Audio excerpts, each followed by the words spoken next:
Halo. Kring, kring, hello. Jumpa kembali dengan saya Priscilla di hari ini. Saudaraku yang terkasih, Tuhan meminta kita di era pandemik ini perbanyak waktu doa kita untuk Tuhan. Untuk itu renungan pada hari ini akan saya beri judul, doa seperti apa sih yang berkuasa itu? Coba kita buka 1 Tesalonika 5. 1 Tesalonika 5 ayat 16 sampai 18. Di situ dikatakan, bersukacitalah senantiasa, berdoalah tanpa henti-hentinya, mengucap syukurlah dalam segala hal, karena inilah kehendak Elohim di dalam Hamasya Yesua bagi kita. Saudara, doa itu sangat penting, teramat penting. Pentingnya doa seringkali tidak sungguh-sungguh disadari oleh orang Kristen. Seringkali hamba Tuhan berkata doa itu bagaikan nafas. Tidak ada seorang pun hidup tanpa bernafas, bukan? Sekarang saudara masih bernafas gak? Tentu saudara masih bernafas. Ada di antara saudara yang nafasnya di pause terlebih dahulu? Gak ada kan? Apapun yang saudara kerjakan, nafas tetap berjalan. Mau saudara makan, mau saudara mandi, bahkan saudara tidur sekalipun, nafas tetap berjalan. Jadi tidak salah kalau dikatakan bahwa doa itu sebegitu pentingnya bagai nafas kehidupan saudara. Doa itu dahsyat saudara. Doa itu penuh kuasa. Doa itu menghasilkan hal-hal di luar jangkauan pikiran kita saudara. Doa itu menghadirkan hadirat Bapak Yahweh. Kita juga seringkali mendengar kesaksian-kesaksian orang-orang yang mengalami masalah kesehatan, masalah keluarga, masalah keuangan, masalah studi. Lalu mereka berdoa kepada Tuhan dan pertolongan Tuhan datang. Mazmur 121 ayat yang pertama, pemazmur itu berkata apa saudara? Aku melayangkan mataku ke gunung-gunung. Dari manakah datang pertolonganku? Nah, saudara perhatikan, gunung-gunung di sini adalah simbol gambaran kekuatan yang normal, yang pada umumnya diandalkan pada manusia, saudara. Nah, pemazmur berkata, aku melayangkan mataku ke gunung-gunung. Gunung yang mana ya? Yang bisa menjadi pertolongan bagiku. Lalu pemazmur ini jawab sendiri di ayat yang keduanya saudara. Pertolonganku ialah dari Yahweh pencipta langit dan bumi. Jadi saudara, doa memungkinkan itu semua saudara. Amin. Kita seringkali mendengar orang bersaksi betapa berkuasanya doa. Tapi kalau saudara mau jujur, di samping saudara mendengar kesaksian-kesaksian yang menceritakan bagaimana berkuasanya doa, berapa banyak di antara saudara yang pernah mengalami hal yang sebaliknya, yaitu doa-doa saudara itu mentok di plafon, tidak tembus. Saudara berdoa tapi tidak ada sesuatu pun yang terjadi. Padahal di sisi lain, saudara mendengar si A, si B, si C, si D bersaksi betapa mujizat itu terjadi. Tetapi di saat yang sama, ketika saudara berdoa, tidak ada sesuatu yang terjadi. Doa saudara kehilangan kuasanya, kosong. Doa kita itu hanya sebatas mantra kosong yang diucapkan karena agama. Kenapa hal itu terjadi saudara? Kalau orang Kristen taunya doa itu berkuasa. Tapi doa yang seperti apa yang berkuasa itu saudara?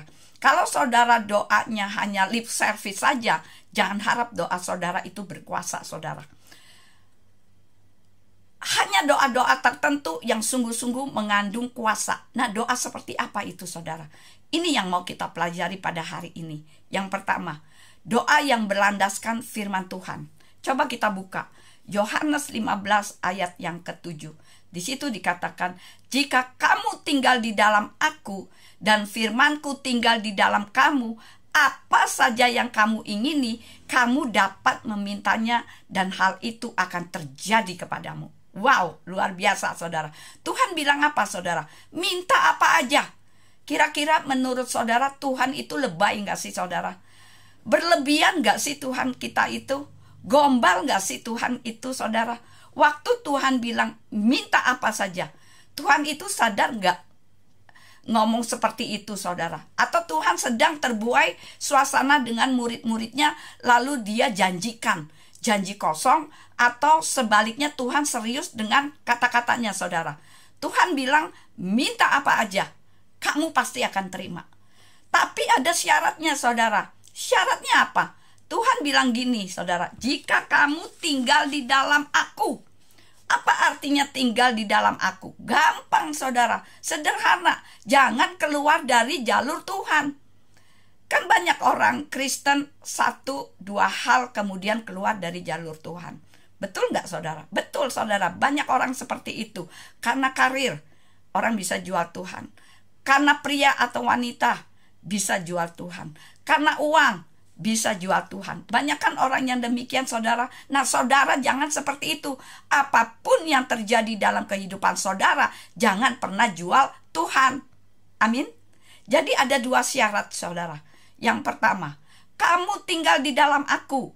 Yang kedua, firmanku tinggal di dalam kamu. Maka minta apa saja yang kamu kehendaki, pasti kamu dapat. Ada orang bertanya sama saya seperti ini, saudara. Ibu Priscilla tanya dong. Silakan, saya jawab begitu. Kalau saya berdoa minta mobil, kira-kira Tuhan kasih enggak ya, Ibu Priscilla? Saya jawab enggak. Loh, kenapa? Katanya minta apa saja Tuhan kasih. Saya hanya jawab gini, saudara. Ada syarat kan? Yaitu kalau kamu tinggal di dalam aku dan firmanku tinggal di dalam kamu. Apa artinya firmanku tinggal di dalam kamu? Artinya saudara harus dipenuhi dengan firman Tuhan. Firman Tuhan memenuhi hati dan pikiran saudara sehingga sampai tahap firman Tuhan itu mewarnai kehidupan saudara.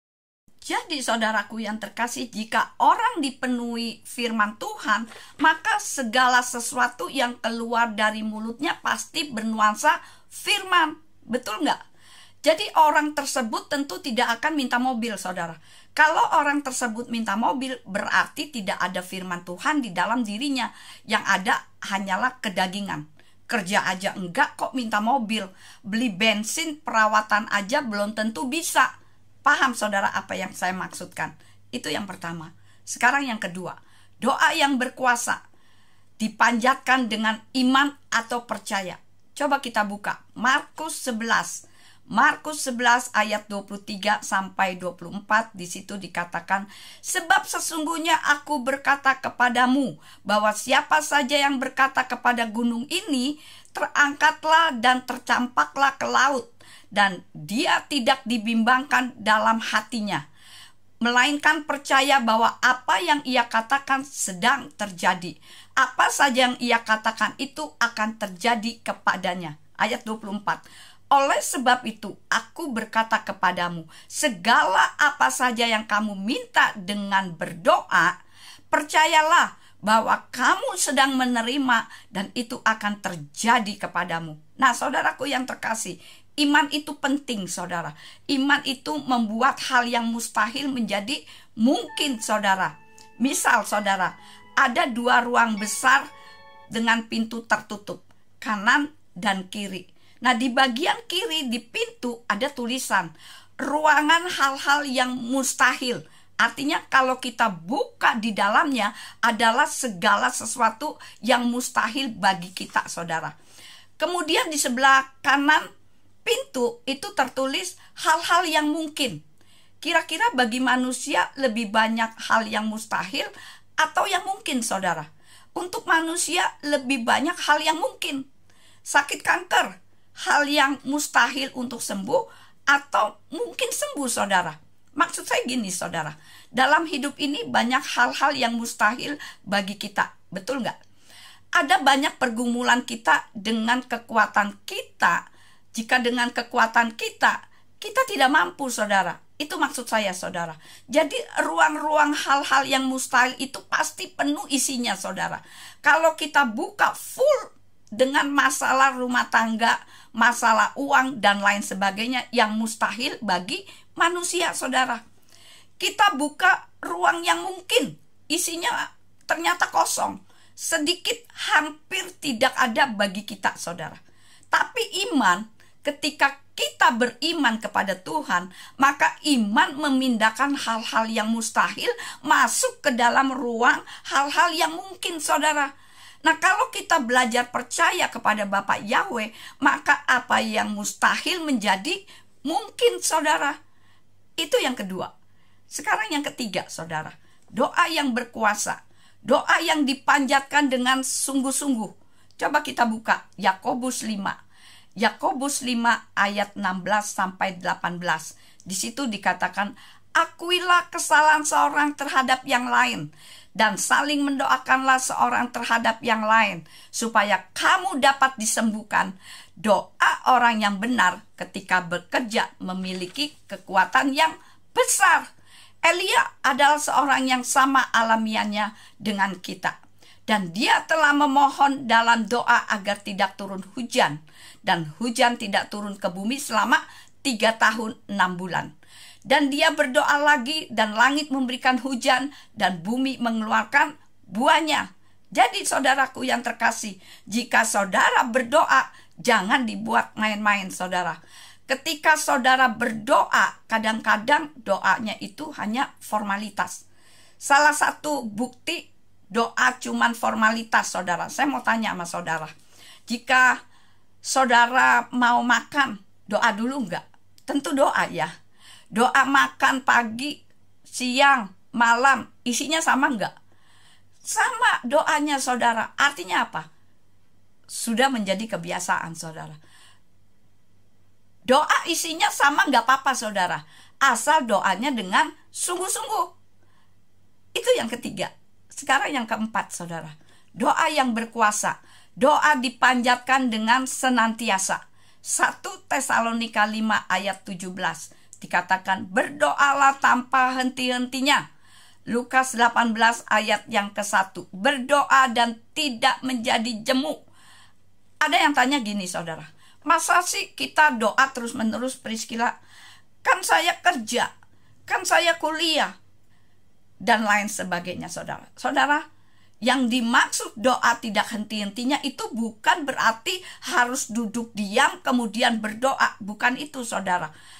Kita lagi kerja, kita lagi mandi, sekalipun kita lagi tidur, apapun 24 jam kita bisa berdoa, saudara. Roh tetap bisa berdoa. Amin. Maka itu, saudaraku yang terkasih, latihlah roh kita untuk senantiasa berdoa. Latihlah roh hati saudara untuk tinggal di dalam doa, saudara. Sehingga doa kita itu penuh dengan kuasa. Nah, sekian renungan hari ini, biar kiranya menjadi berkat dimanapun saudara mendengarkan. Dan saya akan kembali di Kring Hello berikutnya. Tuhan Yesus memberkati.